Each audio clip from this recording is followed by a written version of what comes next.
제25화 엑스레이 666 마트. 창우는 헬리콥터를 조종하면서 마트를 장악한 집단에 대해 어느 정도 파악할 수 있었다.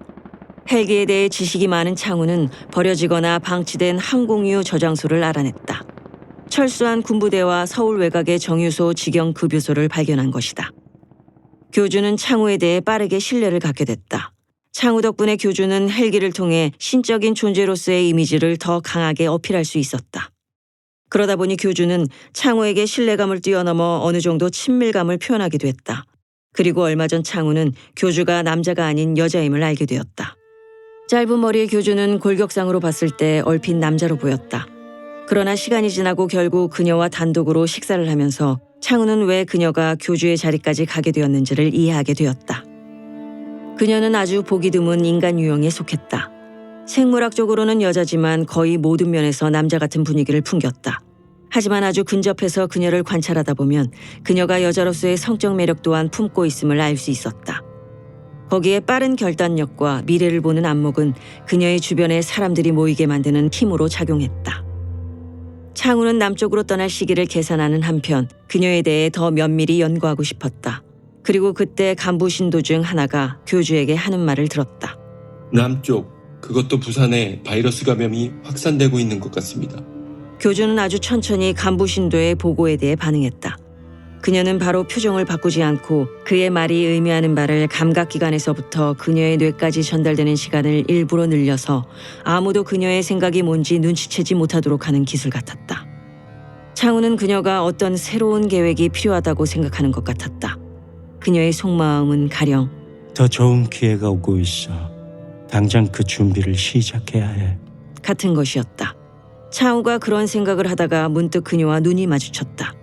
그런데 당신은 왜 한국에 들어온 거죠? 네? 당신은 얼마 전까지 해외에 있었어요. 바이러스가 퍼지고 나서 당신은 한국에 들어왔어요. 그것도 비공식적인 방법으로. 왜 그런 거죠? 창우는 순간 자신만 교주를 들여다본다고 생각했던 자신의 오만함을 후회했다. 교주는 창우를 낱낱이 알고 있었다. 그리고 되도록 빨리 대답을 해야 한다고 생각했다. 어둠 속의 쥐. 윤설과 하필은 일단 실험실을 나왔다. 엑스레이부터 찍으실 거죠? 하필이 들고 있는 미니 케이지 속에는 뇌 안에 뭔가 비밀을 품고 있는 김상규의 레트가 한 마리 들려 있었다. 작동될까요? 아직 여기는 바이러스가 퍼지기 전과 크게 다를 바 없이 돌아가고 있습니다. 100%. 하필은 윤설의 부관처럼 말했다. 윤설은 그런 말투가 조금 불편했다. 실은 김상규 박사의 정체가 밝혀지면서 하필에게 고백하고 싶은 말이 있었다. 김하필, 내가 너가 아는 그 이승민이야. 그리고 천천히 시간을 들여 자신이 여기까지 이르게 된 수많은 이야기를 하필에게 들려주고 싶었다. 그런데 지금 당장은 그럴 수 없었다. 윤설은 하필을 한번 쳐다보는 것으로 둘 사이에 필요한 대화에 쉼표를 찍었다. 하필 역시 그 표정에서 뭔가 여유를 찾게 된 것 같았다. 동물 엑스레이 촬영실. 스위치를 켜자 묵직한 기계음과 펜이 돌아가는 소리가 들렸다. 마지막으로 여기에서 엑스레이를 찍은 것은 아이러니하게도 병원 관계자의 반려묘였다. 동물 실험실의 연구원 대부분은 수의학 박사였다. 때문에 웬만한 동물병원보다 훨씬 시설이 좋은 이곳으로 진단을 받으러 오는 집사들이 종종 있었다. 하필은 전용 고정대에 쥐를 고정했다. 흰 쥐들은 케이지에서 꺼내 그대로 책상 위에 올려놔도 쉽게 도망가지 않는다. 이미 쥐들에게는 케이지만큼의 공간이 그들이 생각하는 공간의 전부이기 때문이다. 위협을 주지 않는 한. 쥐는 엑스레이 사진을 찍는 동안 얌전히 있었다. 윤설은 뇌가 좀 더 자세히 찍히는 것을 원했다. 하필은 윤설에게 기계 작동법을 알려주고 쥐를 고정대에서 풀어 슬며시 움켜잡았다. 쥐의 심장이 뛰는 게 느껴졌다. 쥐의 심장 역시 사람의 심장과 비슷한 자리에 위치해 있다. 다 됐어요. 윤설의 말이 마이크에서 나왔다. 하필은 습관처럼 일지에 촬영 기록을 남기려다가 동작을 멈췄다. 그것보다는 라벨링이 필요할 것 같아요. 하필은 윤설의 말이 무슨 의미인지 알았다. 이 쥐가 몇 번째 케이지의 몇 번째 쥐라는 것을 알고 있어야 한다. 그 말은 곧 그곳에 있는 100마리를 하나씩 모두 관찰할 수도 있다는 말이었다. 집요하군. 하필은 연구원들의 집요함을 너무나 잘 알고 있었기 때문에 이 과정에 귀찮음을 느끼지는 않았다. 지금 방금 촬영을 끝낸 이 녀석은 귀번호가 3번이었다.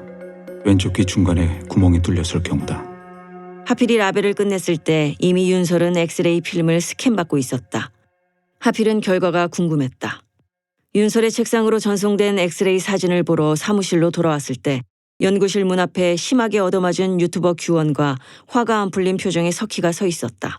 한손도 뭔가 얘기하고 싶은 게 있는 표정이었다. 30초씩 짧게 얘기해서 중요한 것부터 먼저 길게 듣는 건 어떨까요? 하필의 말은 항상 뭔가 어눌했지만 정확하고 합리적인 제안을 담고 있었다. 하필은 한선에게 먼저 말해보라고 했다.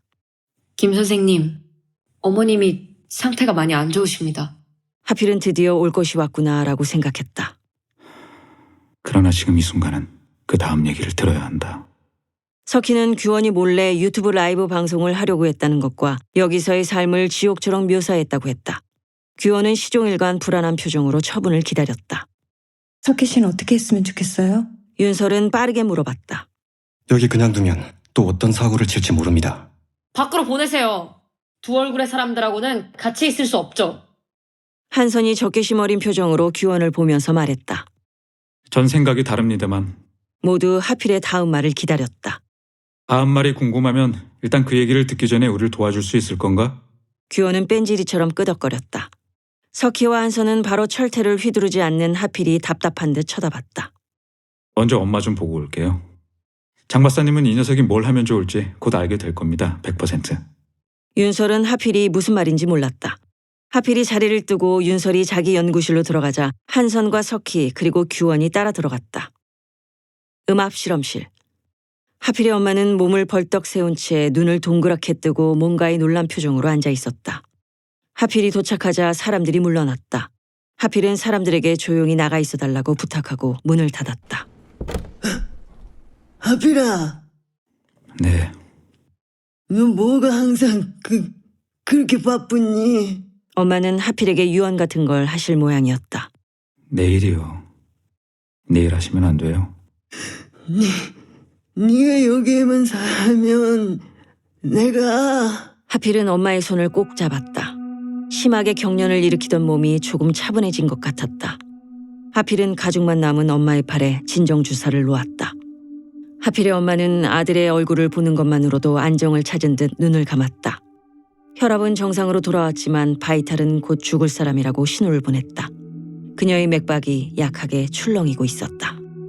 하필은 같은 방법으로 의붓아버지를 보냈기 때문에 바이탈 사인의 진폭이 줄어들고 있는 것을 보고 장래를 걱정했다.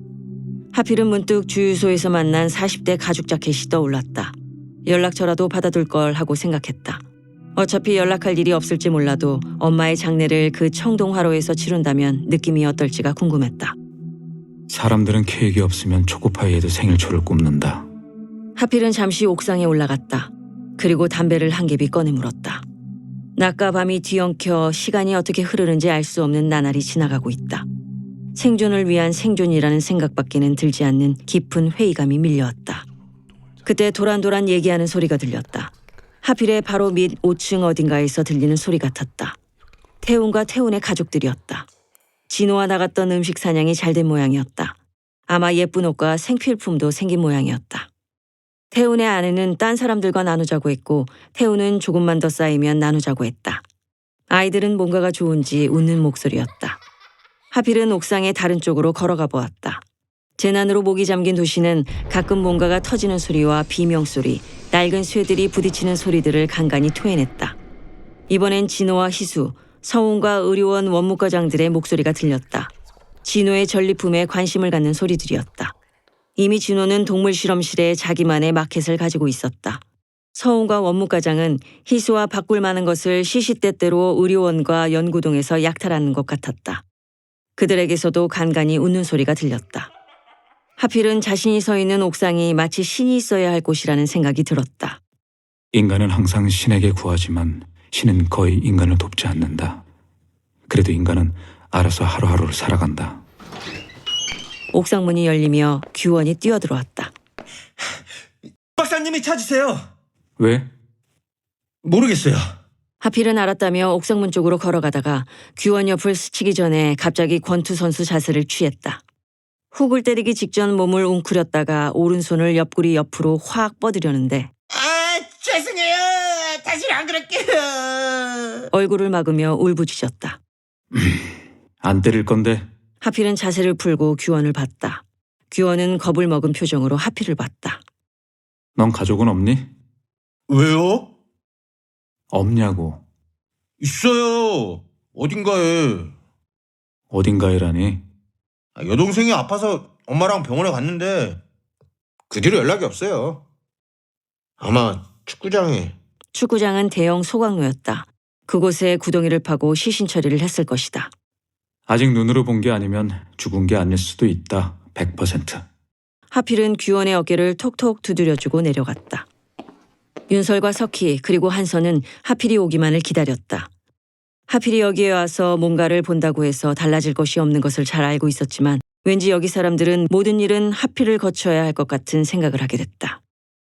하필은 바로 윤설의 모니터로 지킹했다. 김 선생님, 이게 뭔 것 같아요? 윤설은 하필에게 빨리 보라고 재촉하는 것 같았다. 하필은 쥐의 뇌 엑스레이에 자신의 유독 짧은 손가락이 같이 찍힌 게 가장 먼저 눈에 들어왔다. 이게 뭐예요? 하필은 엑스레이 사진 속 뇌 가운데 핀처럼 보이는 것을 가리켰다. 브레인 임플란트예요. 뉴럴링크? 석희가 맞장구를 쳤다. 그때 하필이가 마지막 쐐기를 박았다. 아, 그럼 저 침팬지도 그 실험을 쓰려고 산 거네요? 100%. 네? 그게 무슨 말이에요? 침팬지를 발주한 연구원이 김상규 박사입니다. 쥐에서 침팬지로, 침팬지에서 사람으로. 김상규 박사는 분명 바이러스 감염과 브레인 임플란트가 연결된 실험을 비밀리에 하고 있었던 게 분명했다.